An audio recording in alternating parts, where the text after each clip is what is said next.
Jumlah kasus positif corona di Indonesia terus bertambah. Juru bicara untuk penanganan virus corona, Ahmad Yuryanto, mengatakan total kasus positif corona menjadi 172 orang. Sementara yang meninggal 6 orang, sedang yang sembuh sebanyak 9 orang.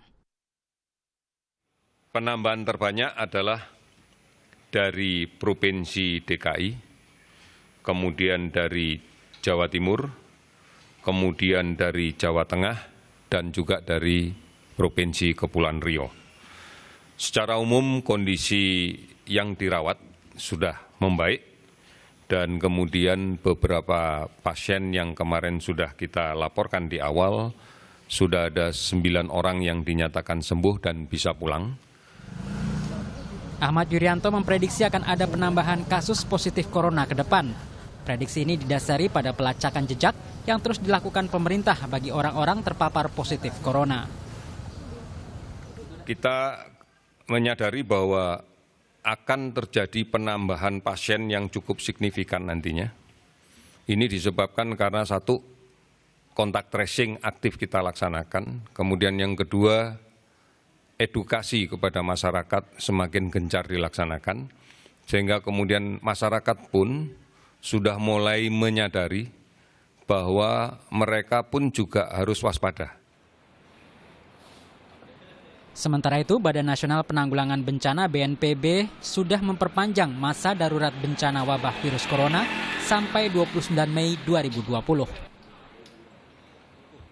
Kemudian karena ini skalanya makin besar dan Presiden memerintahkan untuk melakukan percepatan, maka ada perpanjangan status lagi. Status saat ini keadaan tertentu diperpanjang lagi karena sampai saat ini belum ada daerah-daerah ataupun nasional yang menetapkan status keadaan darurat, sehingga BNPB perlu memperpanjang lagi sampai dari tanggal 29 Februari sampai tanggal 29 Mei 2020. Jadi diperpanjang lagi supaya lebih fleksibel karena kita nunggu daerah-daerah yang mengeluarkan status keadaan darurat. Sementara itu, tim peneliti matematika epidemiologi dari Pusat Permodelan Matematika dan Simulasi ITB memperkirakan penyebaran virus corona di Indonesia diprediksi akan berlanjut hingga April mendatang. Jumlah kasus corona di Indonesia diperkirakan dapat mencapai lebih dari 8.000. Dari simulasi itu, mereka memperkirakan puncak epidemi corona di Indonesia akan terjadi pada penghujung Maret 2020. Sedangkan akhir penyebaran diprediksi bakal terjadi pertengahan April 2020. Pemerintah terus berupaya mencegah agar penyebaran virus corona tak makin meluas tanpa harus melakukan karantina wilayah. Menteri Dalam Negeri Tito Karnavian menegaskan karantina wilayah merupakan kewenangan pemerintah pusat. Tito menambahkan untuk melakukan karantina wilayah tak cukup mengacu pada undang-undang karantina saja, karena karantina wilayah akan berimbas pada aspek ekonomi hingga keamanan. Untuk pembatasan wilayah, karantina wilayah, dan pembatasan sosial dalam jumlah besar itu adalah menjadi kewenangan pusat. Di samping itu kita melihat bahwa ekonomi juga berkaitan langsung dengan masalah monetary dan fiskal sesuai dengan Undang-Undang Nomor 23 tahun 2014 menjadi urusan absolut, pemerintahan absolut yang merupakan kewenangan dari pemerintah pusat. Dalam ini Bapak Presiden.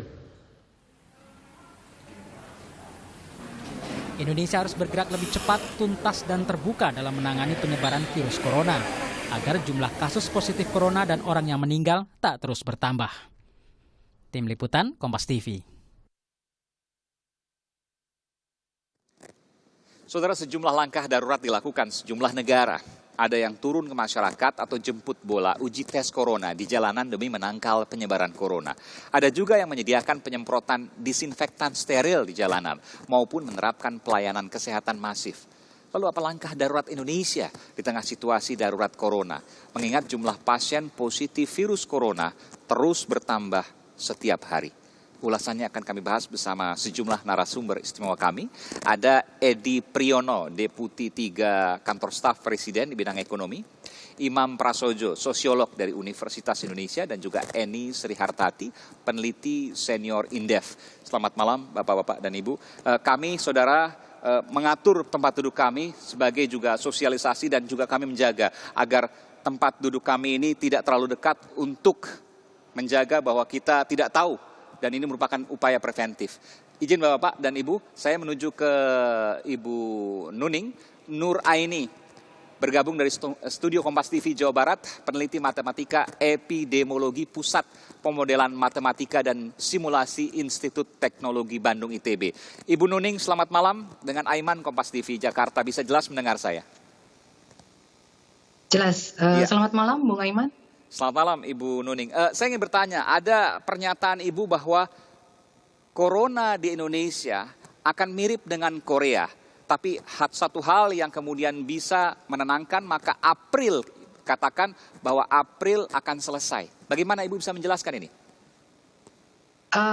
Mungkin statement awalnya adalah jika penanganan kasus di Indonesia bisa dilakukan sama gitu atau sesukses apa yang dilakukan di Korea Selatan, maka dengan titik sampai pada kurang lebih 13 Maret, itu kita akan disimulasikan seperti yang sudah tertulis. Tetapi jika itu tidak dilakukan, tentu saja model akan sangat berubah dan juga puncak dari pandemi dan epidemi untuk Indonesia ini akan bergeser. Korea kita tahu Bu bahwa sekarang luar biasa angkanya, nomor 2 kalau tidak salah, atau nomor 3 di seluruh dunia, saya akan cek lagi nanti. Kalau dikatakan Indonesia ke depan bisa seperti Korea, apa yang bisa Ibu gambarkan dari sini? Jika apa, maka akan terjadi seperti Korea. Oke, jadi yang kami lakukan sebenarnya pada studi awal adalah hanya membahas data yang sudah tersedia di masyarakat gitu ya, yang bisa diakses oleh publik dengan inisial sampai pada titik 96. Tetapi ini masih memerlukan pengkajian lebih dalam lagi dengan mengembangkan model-model yang lain untuk bisa mengatakan apakah itu akan terjadi puncak epidemi atau tidak begitu. Jadi penanganannya itu tidak spesifik dibahas di dalam model karena model hanya membahas data, tetapi jika ada tingkat pengurangan kontak infeksi, harapannya kita lebih baik gitu, bisa lebih cepat dan juga lebih landai begitu, Bu. Grafik yang kami tayangkan ini dari Ibu, nanti bisa disampaikan Bu. Ini proyeksi kasus COVID-19 di Indonesia ya, corona baru. Ini disebutkan bahwa pada 6 April 2020 ini melonjak luar biasa.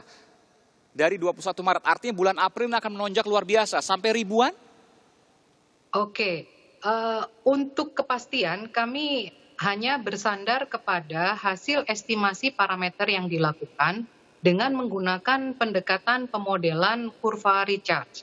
Jadi ini adalah hanya salah satu dari banyak sekali metode dan tools yang digunakan di pemodelan matematika untuk bisa merepresentasikan suatu fenomena. Jadi kami gitu tidak bisa mengeneralisasi ataupun dengan percaya diri mengatakan akan terjadi seperti itu. Ini hanya satu langkah kecil kajian dengan harapan bisa melahirkan banyak analisa yang lain sehingga bisa diberikan komparasi dari sisi pemodelan matematik, strategi mana yang akan terbaik untuk dilakukan apabila peningkatan kasus sudah sampai seperti hari ini. Begitu, Bung Aim. Apa syarat untuk tercapai luar biasa peningkatan sampai ribuan ini? Dan apa kemudian resepnya untuk tidak terjadi seperti ini? Oke, kalau syarat itu kami hanya bersandar kepada formulasi. Jadi formulasi yang kami ambil menghasilkan simulasi yang seperti itu. Tetapi jelas bahwa pengurangan kontak secara signifikan itu akan diharapkan bisa menurunkan tingkat infeksi sehingga tidak terjadi hal tersebut, begitu? Karena dikhawatirkan meskipun sudah dilarang berkerumun misalkan, masih terjadi, kita tidak tahu peluang terjadinya penyebaran di dalam kerumunan tersebut. Baik, jadi kontak di luar antara satu orang dengan orang yang lain, antar masyarakat, itulah yang kemudian bisa membuat permodelan matematik ini bisa menjadi nyata. Kita tidak mengharapkan itu karena berdasarkan informasi yang kemudian dilakukan pemodelan matematik, bulan April pertengahan ada sekitar 7.000 yang positif corona. Saya ingin ke kantor staf Presiden, ada Pak Edi di sini. Ya. Pak Edi, apa yang bisa Anda sampaikan terkait ini? Yang saya sampaikan pertama ralat sedikit. Saya bukan deputi 3 ya Mas. Oke, saya silakan, tenaga ahli utama di kedeputian 3. Nanti saya dimarahi Bu Deputi saya. Tenaga ahli utama Ya. di kedeputian 3. Ya, Baik, bidang silakan, perekonomian. Gimana tadi pertanyaannya tadi? apa yang bisa Anda sampaikan terkait dengan pemodelan Oke. matematik? Ini ribuan yang akan terjadi hanya dalam waktu yang kurang dari sebulan. Ya, kami dari kedeputian 3 itu kita membatasi untuk bidang perekonomian ya. Kita nggak masuk ke wilayah kesehatan. Jadi yang dilakukan pemerintah terkait perekonomian adalah bagaimana meminimalisir dampaknya. Nah, sementara masalah penyebaran dan sebagainya, aspek kesehatan, itu saya bukan orang yang tepat untuk bicara. Dari Kementerian Kesehatan, Pak Yuri akan bisa menjelaskannya dengan lebih baik. Nah, kalau yang di kedeputian 3 di kantor staf Presiden, itu kita bisa menjelaskan langkah-langkah apa yang dilakukan oleh pemerintah untuk meminimalisir dampak dari penyebaran corona. Di antara ekonomi. Di antaranya ekonomi, aspek ekonomi. Nah, kita kan mencoba mengatasinya kalau mau gampangnya ya. Kan dari sisi finansial itu kan ada sisi supply, sisi demand. Ya, nah kita ingin memengaruhi dua-duanya. Dari sisi supply kita ingin supaya unit-unit usaha itu tetap bisa berproduksi senormal mungkin, meskipun tidak akan mungkin normal, tetapi kalau bisa turunnya jangan terlalu besar. Nah, kemudian dari sisi demand, permintaan masyarakat juga pasti akan terpengaruh, tapi kita harapkan pengaruhnya tidak terlalu besar. Nah, yang dilakukan pemerintah apa? Memakai instrumen-instrumen yang memang menjadi domain pemerintah, kebijakan fiskal, alatnya anggaran dengan pajak, kita tahu semua ada stimulus dan sebagainya. Kebijakan moneter itu kita kerjasama atau berkoordinasi dengan Bank Indonesia. Intinya sektor keuangan kita harapkan menjadi lebih longgar. Sektor real, kemudian ada roda-roda ekonomi yang harus tetap berputar. Ya. Bahwa bekerja dari rumah tentu akan mengganggu itu. Ya. Apa yang kemudian bisa disampaikan untuk meminimalisir pertemuan antara satu orang dengan orang lain di luar? Ya. Apa yang Bapak bisa sampaikan di sini sehingga Bapak katakan tadi bahwa ekonomi nggak akan mungkin untuk tidak terpengaruh, pasti akan terpengaruh. Ya. Tapi kemudian bisa dengan minimalisir bahwa ada hal yang bisa dilakukan. Meskipun ketika itu kemudian dilakukan secara biasa, maka akan terjadi apa yang dikhawatirkan pemodelan matematik tadi. Ya.